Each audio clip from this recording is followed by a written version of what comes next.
Whenever you send an invoice or record a sale in QuickBooks Online, you have to tell the system what you actually sold. That is where your products and services list comes in. Today, I'm going to show you how to add your offerings into QuickBooks so you can create invoices faster and keep your sales data perfectly organized. Let's dive right in. From your dashboard, go up to the gear icon in the top right corner. Look under the Lists column and click on Products and Services. And then, you will see your entire products and services list. To add something new, hit the green New Product or Service button.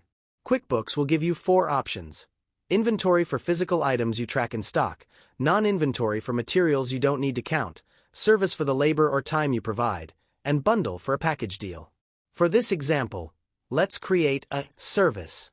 Once you click Service, an info panel will open. We need to fill in some information here, like the name, SKU, category, and an image.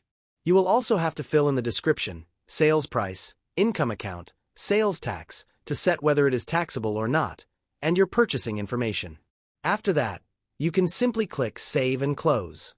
Now, you will see your new service added to your list. If you ever need to edit it, you can simply click Edit right here.